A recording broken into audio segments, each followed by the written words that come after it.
ഒരു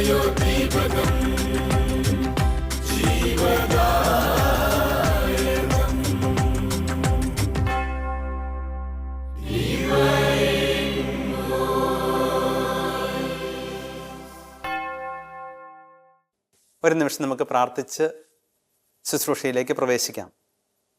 കണ്ണുകൾ അടയ്ക്കാം, കരങ്ങൾ കൂപ്പാം. പിതാവും പുത്രനും പരിശുദ്ധാത്മാവുമായ ത്രിയേക ദൈവമേ, ഞങ്ങളൊന്ന് ചേർന്ന് അങ്ങയെ സ്തുതിക്കുന്നു, ആരാധിക്കുന്നു, നന്ദി പറയുന്നു, മഹത്വപ്പെടുത്തുന്നു. ഞങ്ങളിലൂടെ നിൻ്റെ നാമം പ്രകീർത്തിക്കപ്പെടാനായിട്ട് ആഗ്രഹിക്കുന്നു. ഈ മണിക്കൂറിലൂടെ ഞങ്ങൾ ശ്രവിക്കാനും ഗ്രഹിക്കാനും പോകുന്ന ആത്മീയ കാര്യങ്ങളെ ഞങ്ങളുടെ ജീവിതത്തിൻ്റെ ഭാഗമാക്കാൻ അനുഗ്രഹിക്കണമേ. അതിനായി ഞങ്ങളുടെ ഹൃദയ നിലങ്ങളെ ഈ നിമിഷങ്ങളിൽ പരിശുദ്ധ അമ്മയുടെയും വിശുദ്ധ ഔസേപ്പിതാവിൻ്റെയും സകല വിശുദ്ധരുടെയും മാലാഖമാരുടെയും വിശുദ്ധ യോഗ്യതകൾ കൊണ്ട് പൗത്രീകരിക്കണമേ. ഈ നിമിഷങ്ങളിൽ ലോകമെമ്പാടും അർപ്പിക്കപ്പെടുന്ന പരിശുദ്ധ കുർബാനകളുടെ യോഗ്യതകളും ഞങ്ങളുടെ വചന വിശുദ്ധീകരണത്തിന് കാരണമാകട്ടെ. പുത്രനായ ഈശോയെ, യോഹന്നാന്റെ സുവിശേഷം 14:23 അങ്ങ് പങ്കുവച്ചല്ലോ, എന്നെ സ്നേഹിക്കുന്നവൻ എൻ്റെ വചനം പാലിക്കും. അപ്പോൾ എൻ്റെ പിതാവ് അവനെ സ്നേഹിക്കുകയും ഞങ്ങൾ അവൻ്റെ അടുത്ത് വന്ന് അവനിൽ വാസമർപ്പിക്കുകയും ചെയ്യും. വചനകൂടാരത്തിലൂടെ ഞങ്ങളിൽ വാസമർപ്പിക്കാൻ സകല സന്നദ്ധതയും പ്രകടിപ്പിക്കുന്ന കർത്താവേ, അങ്ങയുടെ വചനത്തിൻ്റെ മുമ്പിൽ നമ്മറ ശിരസ്കരാകാൻ ഞങ്ങളെ അനുഗ്രഹിക്കണമേ. നിത്യം പിതാവും പുത്രനും പരിശുദ്ധാത്മാവുമായ സർവേശ്വര, ആമേൻ. ഈശോയിൽ അനുഗ്രഹീതരായ സ്നേഹം നിറഞ്ഞ മാതാപിതാക്കളെ, പ്രിയ സഹോദരീ സഹോദരങ്ങളെ, വാത്സല്യമുള്ള കുഞ്ഞുങ്ങളെ, എത്ര ആലോചിച്ചിട്ടും രാജാവിന് ഉത്തരം കിട്ടിയില്ല. എന്തുകൊണ്ട് ദൈവം തൻ്റെ പുത്രനെ ലോകത്തിലേക്ക് അയച്ചു? ഈ ചോദ്യത്തിന് രാജാവിന് ഉത്തരം കിട്ടിയില്ല. അവസാനം രാജാവ് മന്ത്രിയെ വിളിച്ചു. മന്ത്രിയെ വിളിച്ചിട്ട് മന്ത്രിയോട് പറഞ്ഞു, നാളെ പ്രഭാതം ആകുമ്പോഴേക്കും എനിക്ക് ഉത്തരം കിട്ടണം. എന്തുകൊണ്ട്, എന്തിന് ദൈവം തൻ്റെ പുത്രനെ ലോകത്തിലേക്ക് അയച്ചു എന്നതിന് ഉത്തരം. മന്ത്രി പോയി കൂലങ്കുഷമായിട്ട് ആലോചിച്ചു. ഉത്തരം പറഞ്ഞില്ലെങ്കിൽ സ്ഥാനവും പോകും, തലയും പോകും. അതുകൊണ്ട് അദ്ദേഹം അന്ന് രാത്രി മുഴുവൻ ഉറങ്ങാതെ കിടന്ന് ആലോചിക്കുകയായിരുന്നു, എന്ത് ഉത്തരം കൊടുക്കും രാജാവിന്. പക്ഷെ രാത്രി മുഴുവൻ കിടന്ന് ആലോചിച്ചിട്ടും ഉത്തരം കിട്ടിയില്ല. പക്ഷേ പ്രഭാതത്തിൽ രാജസന്നിധിയിലേക്ക് വരുന്ന സന്ദർഭത്തിൽ രാജസന്നിധിയിൽ ഒരു പാവ ഇരിക്കുന്നത് അദ്ദേഹത്തിൻ്റെ ദൃഷ്ടിയിൽപ്പെടുകയാണ്. അപ്പോൾ അതിനെക്കുറിച്ച് അദ്ദേഹം ചിന്തിച്ചുകൊണ്ടിരിക്കെ രാജാവ് ഇളം വെയിൽ കായാൻ വേണ്ടിയിട്ട് രാജസന്നിധിയുടെ മുന്നിലുള്ള കുളക്കരയിലേക്ക് പോകുന്ന രംഗം ദൃഷ്ടിയിൽപ്പെട്ടു.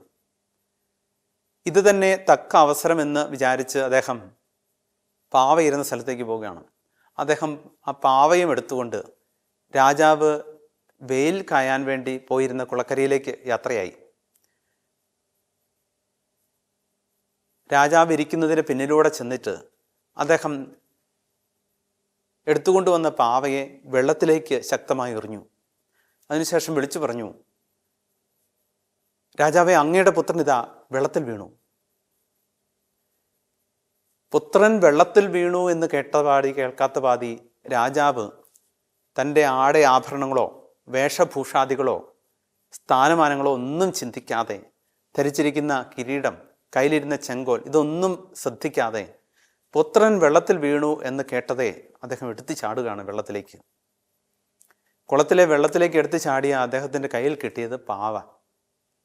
അദ്ദേഹം വെള്ളത്തിൽ കിടന്നുകൊണ്ട് തന്നെ മന്ത്രിയോട് ദേഷ്യപ്പെട്ടു, കോപിച്ചു. എന്നിട്ട് ഇപ്രകാരം പറഞ്ഞു, ഇതിനാണോ താങ്കൾ ഇതിങ്ങനെ വിളിച്ചു പറഞ്ഞത്? തക്ക അവസരമെന്ന് കണ്ട മന്ത്രി രാജാവിനോട് പറഞ്ഞു, രാജാവേ, അങ്ങ് ഇന്നലെ എന്നോട് ചോദിച്ച ചോദ്യത്തിൻ്റെ ഉത്തരമാണിത്. അങ്ങയുടെ പുത്രൻ വെള്ളത്തിൽ വീണു എന്നറിഞ്ഞതേ അങ്ങയുടെ സ്ഥാനം, മാനം, പ്രതാപം, പ്രശസ്തി, പേര്, സ്ഥാനചിഹ്നങ്ങൾ ഇവയൊന്നും വകവയ്ക്കാതെ, ശ്രദ്ധിക്കാതെ, എല്ലാം മറന്ന് പുത്രനെ രക്ഷിക്കാൻ വേണ്ടി വെള്ളത്തിലേക്ക് ചാടിയല്ലോ. ഇത് തന്നെയാണ് ഇന്നലെ അങ്ങ് ചോദിച്ച ചോദ്യത്തിൻ്റെ ഉത്തരം. പിതാവായ ദൈവം തൻ്റെ മക്കൾ പാപത്തിൽ വീണ് രക്ഷയില്ലാതെ വലയുന്നുവെന്ന് തിരിച്ചറിഞ്ഞു കഴിഞ്ഞപ്പോൾ തൻ്റെ പുത്രനെ ഭൂമിയിലേക്ക് അയച്ചതിന് വേണ്ടിയിട്ടാണ്. പാപമെന്ന വെള്ളത്തിൽ നിന്നും രക്ഷപ്പെടുത്താൻ വേണ്ടിയിട്ടാണ് അയച്ചത്. പിന്നീട് ഒന്നും രാജാവ് മന്ത്രിയോട് മിണ്ടിയില്ല എന്നാണ് തുടർന്ന് പങ്കുവെച്ചു പോകുന്നത്. പ്രിയപ്പെട്ടവരെയും, വിശുദ്ധ ഗ്രന്ഥത്തിലൂടെ കടന്നു പോകുമ്പോൾ നമ്മൾ കാണും, പിതാവായ ദൈവം രാജാവായി നിന്ന ജനതയായിരുന്നു ഇസ്രായേൽ ജനം. ദൈവം രാജാവായ ശ്രേഷ്ഠ ജനതയായിരുന്നു ഇസ്രായേൽ അന്ന്. പക്ഷെ അത് ജനം തിരിച്ചറിഞ്ഞില്ല. ദൈവമാണ് തങ്ങളുടെ രാജാവെന്നും നേതാവെന്നും ഇസ്രായേൽ തിരിച്ചറിഞ്ഞില്ല. അതിൻ്റെ പരിണിതഫലം നമുക്കറിയാം. സുവിശേഷ ഗ്രന്ഥം വായിച്ചു കടന്നു പോകുമ്പോൾ കാണും, ഒരുപാട് ഉദാഹരണങ്ങളുണ്ട്. അപ്പോൾ ദൈവം രാജാവായ ശ്രേഷ്ഠ ജനതയായിരുന്നു പ്രിയമുള്ളവരെ യഥാർത്ഥത്തിൽ ഇസ്രായേൽ ജനം. തിരിച്ചറിയാതെ പോയതാണ് അവരെ അബദ്ധത്തിലാക്കിയത്. വിശുദ്ധ ഗ്രന്ഥത്തിലൂടെ വചനത്തിലൂടെ കടന്നു പോകുമ്പോൾ നമ്മൾ കാണും, പുറപ്പാട് പുസ്തകം 15-ാമത്തെ അധ്യായം 26-ാം തിരുവചനം, കർത്താവ് എന്നേക്കും രാജാവായി ഭരിക്കും. കർത്താവ് എന്നേക്കും രാജാവായി ഭരിക്കും. ഇസ്രായേൽ ജനത്തെ ഈജിപ്തിൻ്റെ അടിമത്തത്തിൽ നിന്ന് മോചിപ്പിച്ച ശേഷം ദൈവത്തെക്കുറിച്ച് പങ്കുവയ്ക്കുന്ന, പിതാവിനെക്കുറിച്ച് പങ്കുവയ്ക്കുന്ന ഒരു തിരുവചന ഭാഗമാണ്. കർത്താവ് എന്നേക്കും രാജാവായി ഭരിക്കും. ആരെ? ഇസ്രായേൽ ജനത്തെ, പ്രിയ ജനത്തെ. സെഫാനിയായുടെ പുസ്തകം 3-ാമത്തെ അധ്യായത്തിൽ 16-ാമത്തെ തിരുവചന പ്രകാരം പങ്കുവയ്ക്കുന്നു, ഇസ്രായേലിൻ്റെ രാജാവായ കർത്താവ് നിങ്ങളുടെ മധ്യയുണ്ട്. ഇസ്രായേലിൻ്റെ രാജാവായ കർത്താവ് നിങ്ങളുടെ മധ്യയുണ്ട്, ഇടയിലുണ്ട്. ഇങ്ങനെ പല വചനങ്ങളിലൂടെ സമയാസമയങ്ങളിൽ നാളുകളിലൂടെ കർത്താവ് ഇത് പങ്കുവച്ചിട്ടും തിരിച്ചറിയാതെ പോയി എന്നുള്ളതാണ് ഇസ്രായേൽ ജനത്തിൻ്റെ ജീവിതത്തിൽ വന്ന ഒരു അബദ്ധം. ജോഷുവയുടെ പുസ്തകം 3-ാമത്തെ അധ്യായത്തിൽ 10-ാമത്തെ തിരുവചനം, ശത്രുക്കളെ നിങ്ങളുടെ മുമ്പിൽ നിന്നും തുരത്തുന്ന ജീവിക്കുന്ന ദൈവം നിങ്ങളുടെ ഇടയിലുണ്ട് എന്ന് തിരിച്ചറിയണം. ഇസ്രായേൽക്കാർ ഈജിപ്തിൻ്റെ അടിമത്തത്തിൽ നിന്ന് കാനാൻ ദേശത്തേക്ക് പുറപ്പെട്ടു കഴിഞ്ഞപ്പോൾ 7 തരത്തിലുള്ള ശത്രു ജനതയെ അവർ ആക്രമിച്ച് കീഴ്പ്പെടുത്തി പരാജയപ്പെടുത്തിയിട്ട് വേണമായിരുന്നു മുന്നോട്ട് കടന്നു പോകാൻ. അപ്പോൾ ഈ ഓരോ പ്രാവശ്യവും ഓരോ ജനതയെയും യുദ്ധത്തിലൂടെ കീഴ്പ്പെടുത്തുമ്പോഴും പരാജയപ്പെടുത്തുമ്പോഴും ഇവർ ജയിക്കുമ്പോഴും കർത്താവ് മുന്നിൽ നിന്നാണ് അവരെ നയിച്ചതെന്നും നടത്തിയതെന്നും ജയിപ്പിച്ചതെന്നും തിരിച്ചറിയാനായിട്ട് പല ആവർത്തി ഇസ്രായേൽ വിട്ടുപോയി. ഇത് ഉദാഹരണങ്ങളെല്ലാം വിശുദ്ധ ഗ്രന്ഥത്തെ കൃത്യമായിട്ട് കൊടുക്കുന്നുണ്ട്. നമ്മൾ കാണുന്നുണ്ട് പുറപ്പാട് പുസ്തകം 29:46, അവരുടെ ഇടയിൽ വസിക്കാൻ വേണ്ടി അവരെ ഈജിപ്തിൽ നിന്നും കൊണ്ടുവന്ന അവരുടെ ദൈവമായ കർത്താവാണ് ഞാൻ. ഇടയിൽ വസിക്കാൻ, കൂടെ വസിക്കാൻ വേണ്ടിയിട്ട് കൊണ്ടുവന്നതാണ് അവരെ ഈജിപ്തിൽ നിന്നും പുറത്ത് കൊണ്ടുവന്നത്. എന്നിട്ട് ഇടയിൽ വസിക്കുന്ന രാജാവാണ്, നേതാവാണ് തങ്ങളുടെ കർത്താവ് എന്ന് തിരിച്ചറിയുന്നതിൽ ഇസ്രായേൽ വീണ്ടും പ്രിയപ്പെട്ടവരെ പരാജയപ്പെട്ടു പോയി. മുന്നോട്ട് പോകുമ്പോൾ നമ്മൾ കാണും പുറപ്പാട് പുസ്തകം 20-ാമത്തെ അധ്യായം 2-ാം തിരുവചനം, അടിമത്തത്തിൻ്റെ ഭവനമായ ഈജിപ്തിൽ നിന്നും നിങ്ങളെ കൊണ്ടുവരുന്ന ഞാനാണ് നിങ്ങളുടെ ദൈവമായ കർത്താവ്. മോശയിലൂടെയും അഹ്റോനിലൂടെയും തുടർന്ന് വന്ന ജോഷുവയിലൂടെയും എല്ലാം ഈ കാര്യങ്ങൾ വീണ്ടും വീണ്ടും വീണ്ടും ദൈവം ആവർത്തിച്ചിട്ടും ആ തിരിച്ചറിവിലേക്ക് ജനം എത്തിയില്ല എന്നുള്ളത് ഒരു ദാരുണമായ സംഭവമായിരുന്നു ഇസ്രായേലിൻ്റെ ജീവിതത്തിൽ. പ്രിയപ്പെട്ടവരെ, പുറപ്പാടിൻ്റെ പുസ്തകം 18:11, കർത്താവ് സകല ദേവന്മാരെക്കാൾ വലിയവനാണെന്ന് ഇപ്പോൾ ഞാൻ മനസ്സിലാക്കുന്നു. മോശ പറഞ്ഞ കാര്യമാണ്. മോശ ഏറ്റു പറഞ്ഞു, സകല ദേവന്മാരെക്കാൾ വലിയവനാണ് ദൈവം എന്നിട്ട് ഞങ്ങളുടെ രാജാവാണെന്നും നേതാവാണെന്നും മോശ ഏറ്റു പറഞ്ഞ വാക്കുകളാണ്. എന്തെന്നാൽ ഈജിപ്തുകാരുടെ പിടിയിൽ നിന്നും അവിടുന്ന് തൻ്റെ ജനത്തെ മോചിപ്പിച്ചിരിക്കുന്നു.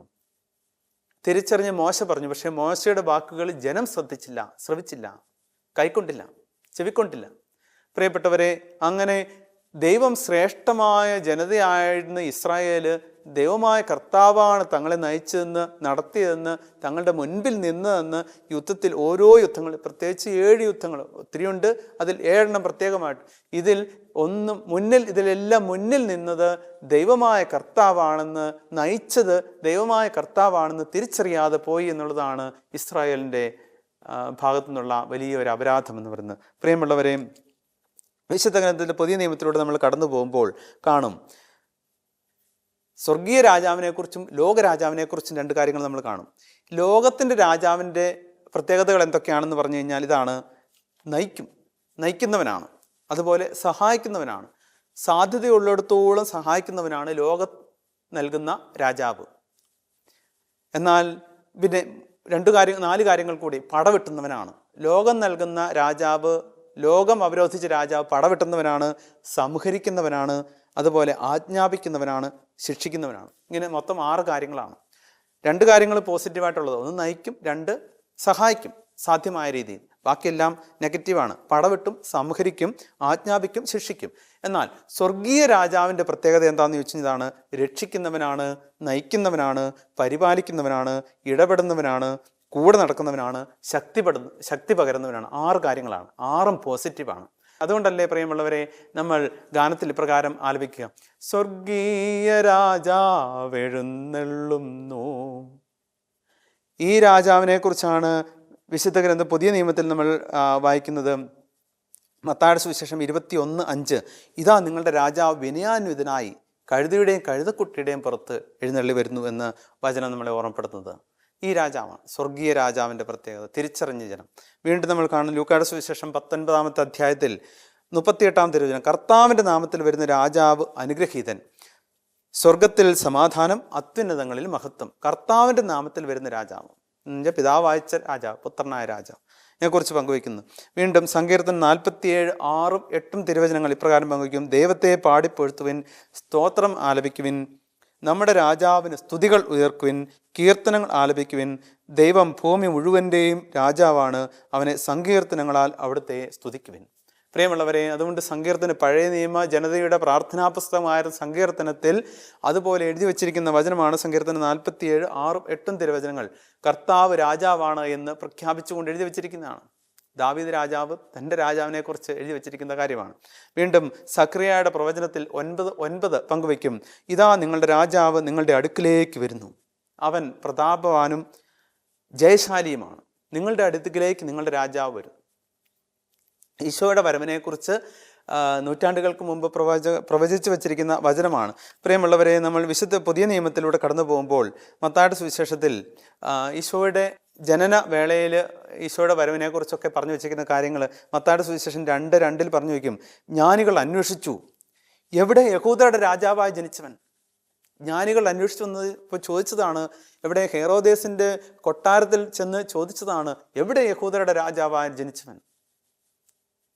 ഗുരുവായി ജനിച്ചവൻ എന്നല്ല, എവിടെ യഹൂദരുടെ രാജാവായി ജനിച്ചവൻ എന്നാണ് ജ്ഞാനികൾ അന്വേഷിച്ചത്. ജ്ഞാനികളാണ്, പൗരസ്ത്യ ദേശത്തു നിന്ന് വന്നവരാണ്, 3 പേരാണ്, നാളുകൾ ത്യാഗമെടുത്ത് യാത്ര ചെയ്ത് വന്നവരാണ്. അവരന്വേഷിച്ചത് എവിടെയാണ് രാജാവായി ജനിച്ചവൻ എന്നുള്ളതാണ്. ഹെറോദേസിൻ്റെ കൊട്ടാരത്തിൽ പോയി അന്വേഷിച്ചത്. പ്രിയമുള്ളവരെ, മുന്നോട്ട് പോകുമ്പോൾ നമ്മൾ കാണും ലൂക്കായുടെ സുവിശേഷം 23:3 മർക്കോസിൻ്റെ സുവിശേഷം 15:12 നമ്മൾ കാണും: പീലാത്തോസ് ചോദിച്ചു, നീ യഹൂദരുടെ രാജാവാണോ? രാജാവായ മുന്നിൽ നാളുകൾ ജീവിച്ചവനെ തിരിച്ചറിയാൻ സാധിക്കാതെ പോയ പീലാത്തോസ് അവസാനം അവനെ കുരിശിലേറ്റുന്നതിന് തൊട്ടുമുമ്പ് ചോദിച്ച ചോദ്യമാണ്: നീ യഹൂദരുടെ രാജാവാണോ? പ്രിയമുള്ളവരെ, മുന്നോട്ട് പോകുമ്പോൾ നമ്മൾ കാണും മത്തായിയുടെ സുവിശേഷം 27:37 നമ്മൾ കാണും, ധ്യാനിക്കും. ഈ ചോദിച്ച പീലാത്തോസ്, നീ യഹൂദരുടെ രാജാവാണോ എന്ന് ചോദിച്ച പീലാത്തോസ് തന്നെ ഈശോയുടെ കുരിശിൻ്റെ മുകളിൽ എഴുതി വെച്ചു INRI. നമ്മൾ വായിക്കുന്നതാണ് എപ്പോഴും. എപ്പോൾ ക്രൂശിത രൂപം കാണുമ്പോഴും നമ്മൾ വായിക്കുന്നതാണ്: ജേസൂസ് നസ്രയോനെ റെക്സ് ജൂദയോരും, ഇവൻ യഹൂദരുടെ രാജാവ്. പ്രിയമുള്ളവരെയും, മത്തായിയുടെ സുവിശേഷം 27:29 വീണ്ടും പങ്കുവയ്ക്കും: ഈശോയെ കുരിശിലേക്ക് കൊണ്ടുപോയ പടയാളികൾ അവനെ പരിഹസിക്കുന്ന വിധം, യഹൂദരുടെ രാജാവെ സ്വസ്തി എന്ന് പറഞ്ഞുകൊണ്ട് പരിഹസിക്കുകയാണ് ഈശോയെ. പ്രിയമുള്ളവരെ, അവർ യഥാർത്ഥത്തിൽ ഈശോയെ പരിഹസിക്കുകയാണ് എന്ന് മാത്രം നമ്മൾ ആ തിരുവചനം വായിക്കുമ്പോൾ മനസ്സിലാക്കും. പക്ഷേ യഥാർത്ഥത്തിൽ പരിഹാസത്തെക്കാൾ ഉപരി അവരുടെ ഏറ്റുപറച്ചിലായിരുന്നു. ഈശോ രാജാവാണ് എന്നുള്ള ഏറ്റുപറച്ചിലായിരുന്നു പരിഹാസത്തെക്കാൾ ഉപരി അവർ ചെയ്തത്.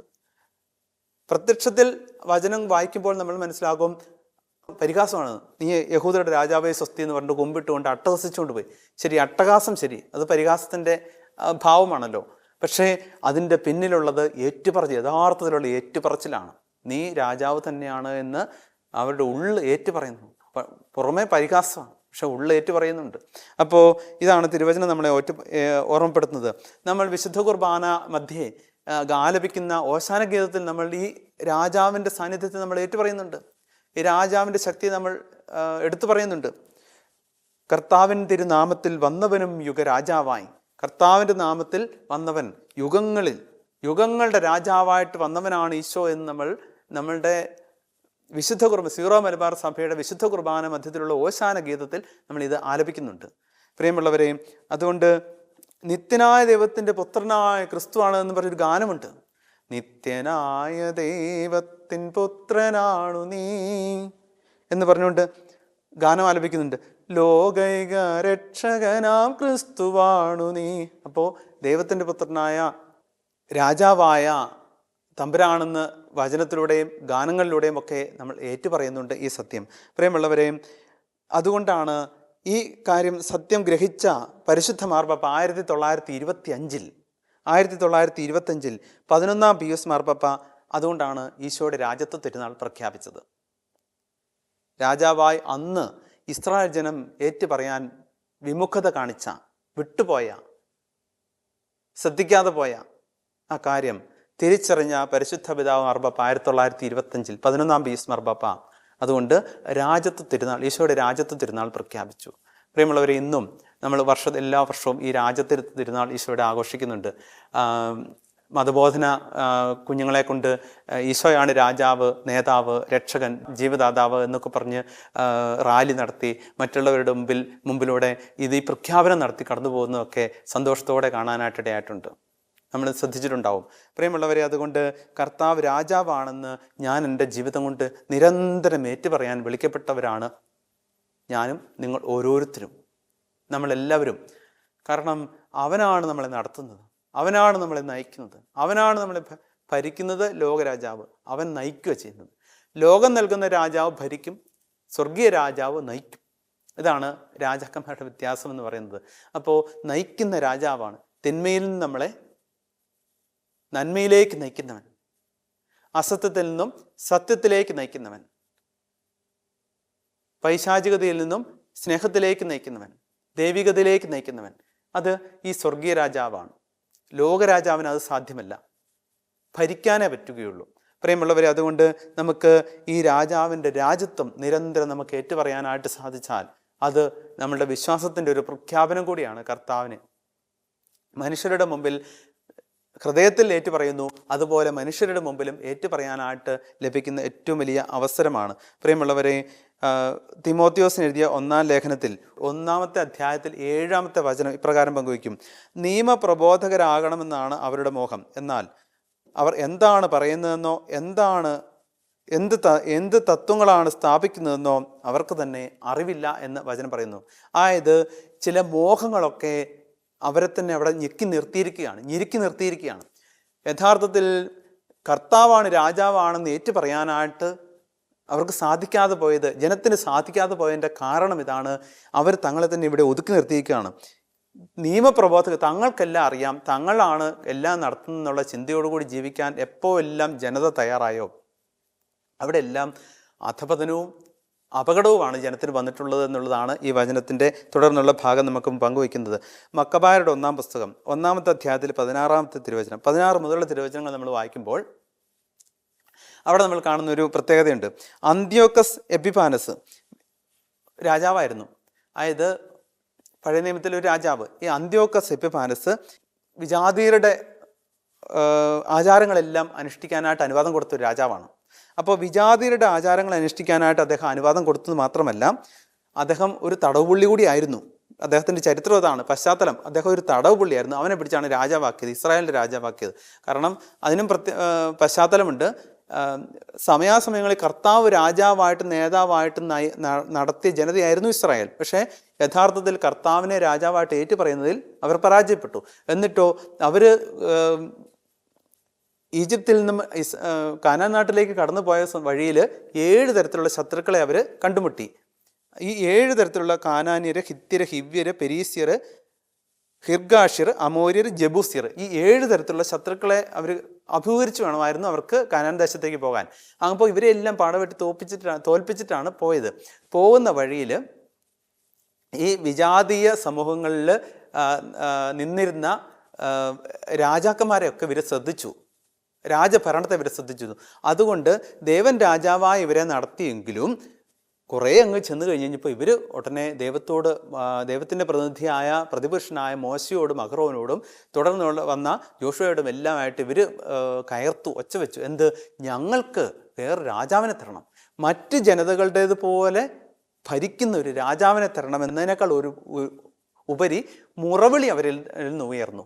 അതിൻ്റെ പരിണതഫലമായിട്ട് അവസാനം ദൈവം സാമൂലിൻ്റെ കാലഘട്ടം വന്നപ്പോഴാണ് ഇത് സംഭവിക്കുക. അപ്പോൾ അവിടുന്ന് പറയുകയാണ്, ഞങ്ങൾക്ക് രാജാവിനെ വേണം, മറ്റ് ജനതകളുടേതുപോലെയുള്ള രാജാവിനെ ഞങ്ങൾക്ക് വാഴിച്ചു തരണം. ദൈവരാജാവായിട്ട് അവർക്ക് ഏറ്റു പറയാനായിട്ട് പറ്റിയില്ല, ഇത്രയും അനുഭവങ്ങൾ വന്നിട്ടും. അപ്പോൾ ദൈവം അവസാനം ഇവരുടെ മുറവിളിക്ക് മുന്നിൽ ദൈവം മുട്ടുകുത്തി. എന്നിട്ട് സാമൂലിനോട് പറഞ്ഞു, അവർക്ക് വാഴിച്ചു കൊടുത്തേക്കുക രാജാവിനെ. അതിൻ്റെ പരിണതഫലമായിട്ട് സാവൂലിനെ വാഴിച്ചു കൊടുക്കുന്നുണ്ട് രാജാവായിട്ട്. അതോടുകൂടി തുടർന്നാണ് ഈ അന്ത്യോക്കസ് എപ്പിഫാനസ് ഒക്കെ വരുന്നത്. ഇപ്പോൾ ഈ അദ്ദേഹമൊക്കെ രാജാവായിട്ട് വന്നു കഴിഞ്ഞപ്പം അദ്ദേഹം ഈ വിജാതിയുടെ മുമ്പ് പറഞ്ഞ 7 വിഭാഗക്കാരുണ്ട്, അവരിൽ നിന്നൊക്കെ പഠിച്ചു വന്ന ചില ദുരാചാരങ്ങൾ അതെല്ലാം അനുവദിച്ചു കൊടുത്തു ഇസ്രായേൽ ജനത്തിന്. ദൈവം തിരഞ്ഞെടുത്ത് ഇറക്കിക്കൊണ്ടുവന്ന പ്രിയജനത്തിന് ഈ ആചാരങ്ങളെല്ലാം അനുഷ്ഠിക്കാനായിട്ട് അനുവാദം കൊടുത്തു. അങ്ങനെ തടവുപുള്ളിയായിരുന്നവനാണെന്ന് ഓർക്കണം രാജാവായത് പിന്നീട്. എന്നിട്ട് ഈ ആചാരങ്ങൾ അനുഷ്ഠിക്കാനായിട്ട് അവസരം കൊടുത്തു. അങ്ങനെ അദ്ദേഹം ചെയ്തത് എന്താ? വിജാതീയരുടെ രീതിയിലുള്ള കായിക അഭ്യാസ കളരി തുടങ്ങി. അതാണ് ആദ്യത്തെ ഒരു പരിപാടി അദ്ദേഹം ചെയ്തത്. പിന്നീട് അത് സ്ഥാപിച്ചു. വിശുദ്ധ ഉടമ്പടി പരുത്തിച്ചു, ദൈവം നൽകിയ ഉടമ്പടി എല്ലാം പരുത്തിച്ചു. പിന്നെ വിജാതീയരോട് ചേർന്ന് ദുഷ്കൃത്യങ്ങളിൽ അദ്ദേഹം ഏർപ്പെട്ടു. രാജാവ് എന്താ ചെയ്തത്? അനുയായികളും അത് തന്നെ ചെയ്യുമല്ലോ. അങ്ങനെ ജനം അതെല്ലാത്തിലും പെട്ടുപോയി. അങ്ങനെ അവസാനം തൻ്റെ രാജ്യം ഭദ്രമായി എന്ന് വിചാരിച്ച് ഈജിപ്തിൻ്റെ കൂടെ രാജാവാകാനായിട്ട് അദ്ദേഹം ഒരു ശ്രമം നടത്തി. അതോടുകൂടി പരാജയപ്പെട്ടു. പ്രിയമുള്ളവരെ, തുടർന്ന് വേറെ പല കുഞ്ഞു രാജാക്കന്മാരെ അവർ വാഴിച്ചെടുക്കുന്നുണ്ട്. ഒരാൾ പരാജയപ്പെട്ടപ്പോൾ അടുത്ത ഇതെല്ലാം പരാജയമടഞ്ഞു. ഇതാണ് ദൈവത്തെ രാജാവായിട്ട് കിട്ടിയിട്ട് സ്വീകരിക്കാതെ അവർ ലോക രാജാക്കന്മാരെ പിന്നാലെ പോയതിൻ്റെ പശ്ചാത്തലം ഇതാണ്. അവരെല്ലാം പിന്നെ പരാജയപ്പെടുകയാണ്. അങ്ങനെ അവർ ബാബിലോൺ പ്രവാസത്തിൽ ആയി പോവുകയാണ്. ബാബിലോൺ പ്രവാസത്തിലായി പോയ ഈ ജനതയെ പിന്നീട് പുറത്തു കൊണ്ടുവരുന്ന സന്ദർഭമൊക്കെ പറയുന്നുണ്ട്. അപ്പോൾ യഥാർത്ഥത്തിൽ രാജാവായിട്ട് തിരിച്ചറിയുക ദൈവത്തെ, അതിൽ പരാജയപ്പെട്ടതുകൊണ്ട് ഒത്തിരി അപകട മേഖലയിലൂടെ ഇസ്രായേൽ ജനത്തിന് കടന്നു പോകേണ്ടി വന്നു. പ്രിയമുള്ളവരെ, നമ്മൾ യഥാർത്ഥ രാജാവ് ആരാണ് എന്ന് നമ്മൾ തിരിച്ചറിയുകയാണ് പുതിയ നിയമത്തിലൂടെ. തമ്പുരാന് കർത്താവാണ് രാജാവ്. തിരിച്ചറിഞ്ഞ രാജാവിനെ, സ്വർഗീയ രാജാവിനെ നമ്മൾ സ്വീകരിക്കുക, രാജാവായി, രക്ഷകനായി, ജീവദാതാവായി സ്വീകരിക്കുക എന്നുള്ളതാണ്. എപ്പോഴും നമുക്കത് ഏറ്റുപറയാനായിട്ട് സാധിച്ചാൽ അവിടുന്ന് എന്നെ ഭരണം നടത്തും, എൻ്റെ ജീവിതത്തിൽ അവിടുന്ന് ഭരണം നടത്തും. കർത്താവ് ഭരണം നടത്തുന്നിടത്തോളം കാര്യം എനിക്ക് ഒരിക്കലും പേടിക്കാനില്ല. പലപ്പോഴും നമുക്ക് ആകുലത, ഉത്കണ്ഠ, അസ്വസ്ഥത, പേടി, ഭയം ഇതെല്ലാം വരുന്നപ്പോഴാണ് കർത്താവ് രാജാവായിട്ടില്ലാതെ പോകുമ്പോഴാണ്, വിശ്വാസം നഷ്ടപ്പെടുമ്പോഴാണ്. ഈ വിശ്വാസത്തിൽ നിലനിൽക്കാനായിട്ട് സാധിച്ചാൽ ഒരിക്കലും പ്രിയമുള്ളവരെ ഇങ്ങനെയുള്ള അസ്വസ്ഥതകളൊന്നും ഒരിക്കലും നമ്മളെ പിടികൂടില്ല. അതിന് നമുക്ക് അങ്ങനെ പ്രാർത്ഥിച്ചൊരുങ്ങി രാജാവായ കർത്താവിനെ സ്വീകരിച്ച് ജീവിക്കാനുള്ള കൃപയ്ക്കായിട്ട് നമുക്ക് ആഗ്രഹിക്കാം, ദാഹിക്കാം, പ്രാർത്ഥിക്കാം. ഈശോ, രാജാവായ ഈശോ നമ്മളെ ഭരിക്കട്ടെ, നയിക്കട്ടെ, അനുഗ്രഹിക്കട്ടെ. ആമേൻ.